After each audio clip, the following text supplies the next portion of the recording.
Welcome to Iron Financial. This is the place you come to forge a stronger portfolio and, more importantly, to cut right through the market weakness.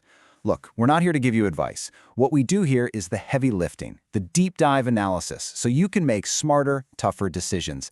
And today we are putting a company directly under the microscope, a company that just dropped some numbers that are, frankly, explosive. We are talking about the Chinese e-vapor giant RLX Technology. They've just posted their full year 2025 results, and I'll tell you, on the surface, this thing looks like it's built out of solid steel. But you know our job here. It's to stress test the structure. Exactly. I mean, let's be real. The headlines are screaming growth, big numbers, big wins. But any trader worth their salt knows that headlines can be incredibly deceiving. So that's really the core question we have to tackle in this explainer today. Are we looking at a financial fortress, forged from solid steel? Or is this just a flashy facade that's hiding a foundation made of sand? The numbers, they look good. Almost, you could say, too good. We need to dig way deeper and see if the structure can actually take the pressure of the real market. And we're going to do that with our usual no-nonsense blueprint. It's time to get our tools out and start building this analysis from the ground up. First, we're going to examine the absolute bedrock of the company. We're talking its revenue growth. Then, we'll reinforce that by looking at the margins. Got to check for profitability. After that, we inspect the balance sheet fortress to see just how much capital, how much firepower they have on hand. And then comes the most important part. We take a sledgehammer to the whole thing. We're going to find out what breaks. And finally, we deliver the iron verdict. All right, let's get to work. All right, first things first. Always. Before you can build anything that's meant to last, you need a solid foundation. In the world of finance, that foundation is revenue. It is the top-line bedrock. Because without consistent, powerful revenue growth, honestly, everything else is just noise. It's academic. So, let's see exactly what kind of power RLX is bringing to the table. Just look at that number. A 44% jump in net revenues for the full fiscal year 2025. Just let that sink in for a second. In today's complex, messy global market, posting nearly 50% growth, that is a massive, massive signal. This is not a small tremor. You understand? This is a seismic shift in this company's earnings power. That is the kind of number that makes the entire market just stop and pay very close attention. It's the very first indicator that this company's engine is absolutely firing on all cylinders. Now, what's really fascinating when you look at the raw data here is the sheer scale of it all.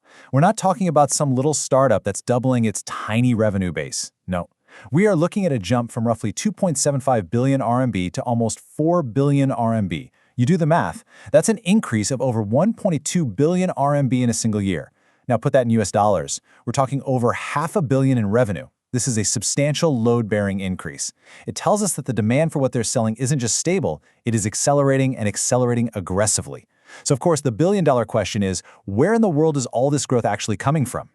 And you don't even have to guess. The company's own CFO, a guy named Chao Lu, he lays out the entire blueprint for this growth. He points to 3 core pillars that are supporting this whole structure. First, aggressive and clearly successful international expansion. They are not just a domestic Chinese player anymore, not by a long shot. Second, their strategic investments are paying off. That means they're not just growing organically from within, they're actively buying growth. And third, a recovery in their home turf, the mainland China market. So you see, this isn't just luck. This is a well-executed, multi-pronged strategy firing on all cylinders. Okay, hold on. International expansion is great, nobody's arguing that. But let's really look at this chart for a second. In the fourth quarter, more than 3/4, 76.5% of their revenue came from outside of China. Now yeah, that shows the expansion strategy is working. It's working gangbusters. But it also screams concentration risk. I mean, what happens if 1 or 2 of those key international markets suddenly faces new regulations, new taxes, any kind of headwind? Relying so heavily on one pillar, even if it's a strong one, can make the entire structure incredibly vulnerable. Is their domestic recovery in China really strong enough to pick up all that slack if the international engine starts to stall? It's a very serious question you have to ask. And that is a fair point. It's a risk, and we are absolutely going to get to the risks. But a fast-growing company that's just bleeding cash, that's not a fortress, my friend. It's a liability waiting to collapse. Revenue is the foundation, sure, but profit margins, those are the steel beams that reinforce the entire structure.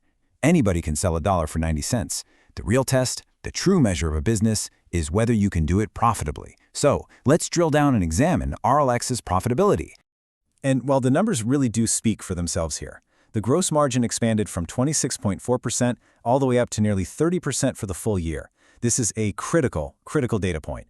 What it means, in plain English, is that for every dollar of product they sell, more and more of it is dropping straight to the bottom line as pure profit. This isn't just growth for the sake of growth. This is profitable growth. It shows they are becoming more efficient at actually making and selling their products, which is the hallmark of a maturing, powerful business model. The structure isn't just getting bigger, it's getting stronger from the inside out. Okay, fine. But I have to ask the question that I know is on everyone's mind. How? Seriously, how did they pull this off? A 3.5 percentage point jump in gross margin in 1 year is massive. Was this some kind of one-time accounting trick? Did they just slash R&D or cut corners on quality somewhere that's going to come back to bite them down the road? Or is this a fundamental sustainable improvement in their core business? We need to see the engineering specs on this margin expansion before we can just sign off and say it's durable. Right, and the company provides the blueprint for that too. This isn't some temporary patch job. This is a fundamental upgrade to their entire profit engine. So let's break it down. Favorable change in revenue mix means they're not just selling more stuff, they're selling smarter. They're pushing more of their premium high-profit products. Supply chain optimization, that's not just a corporate buzzword. It means they've wrung every single ounce of inefficiency out of their operations, from sourcing raw materials all the way to shipping the final goods. This is all about structural enhancement. And look at that last one. They've generated real operating leverage. That's the holy grail. It means as revenue scales up, their costs don't scale up nearly as fast. That is how you build a real profit machine. And this chart right here, this shows you the incredible result of all that efficiency. Just look at this swing. In 2024, the company actually posted an operating loss of 107 million RMB. They were in the red. Now, fast forward just 1 year, and they've swung all the way to an operating profit of nearly 329 million RMB. That is a total turnaround of almost 436 million RMB. This is the ultimate proof of an improved load-bearing capacity. They have gone from a structure that was costing them money just to operate to one that is a self-sustaining, powerful profit generator. Okay, so strong revenues, expanding margins. That's all very impressive. But in a volatile market like the one we're in now, you need more than that. You need a fortress. You need a war chest. And that brings us to the balance sheet. This is where our company stores all of its financial firepower. It tells you exactly how well they can withstand a storm, or how quickly they can go on the attack. Take a nice, long look at that number. Nearly 2.25 billion US dollars. That is the amount of cash, cash equivalents, and various investments that RLX had sitting on its books at the end of 2025. Now, to put that into perspective for you, with that kind of capital, they could acquire several of their smaller competitors outright. They could fund a decade's worth of research and development, or they could survive a multi-year market downturn without even blinking. This isn't just a safety net. This is a financial fortress. A balance sheet like this gives them incredible flexibility, incredible optionality. It's not just strength, it's dominance. Okay, the cash is undeniable. That is a massive war chest. No argument here. But, a pile of cash is only as good as how you deploy it. And what we see here is they've returned over $500 million to shareholders through buybacks and dividends. Now, the bull case says this is management showing supreme confidence in the future. They believe their own stock is undervalued, and they have way more than enough cash to spare. But the skeptic in me, he has to ask, is this just financial engineering? Are they using this cash to prop up the stock price to distract from something else? Returning cash to shareholders is good, but is it the best use of that capital for long-term structural growth? And that brings us to the most important part of any analysis we do here at Iron Financial. It is time to stress test this thing. Every structure, I don't care how impressive it looks from a distance, has potential weak points. We've looked at the shining facade of revenue and profit. Now it is my job to take out the hammer and start looking for the cracks. And you know what? I think I've found one. You see, for all this talk about full-year strength, the market is obsessed with the here and now. What have you done for me lately? And in the most recent quarter, Q4, while the revenue number was strong, it even beat analyst expectations, the company stumbled. They missed on a crucial profitability metric that Wall Street watches like a hawk. This, right here, is where the whole story of unstoppable growth hits a pretty significant speed bump. And here it is, plain as day, no hiding from this. The analysts, the people who are paid to model these companies down to the very last penny, they expected earnings per share of 0.232 RMB. What did RLX deliver? 0.172. That is not a small miss. They fell short by over 25%. You can talk about revenue growth and gross margin all day long, but when a company misses its earnings estimate by that much, it raises a lot of red flags. This to me is a clear crack in the foundation.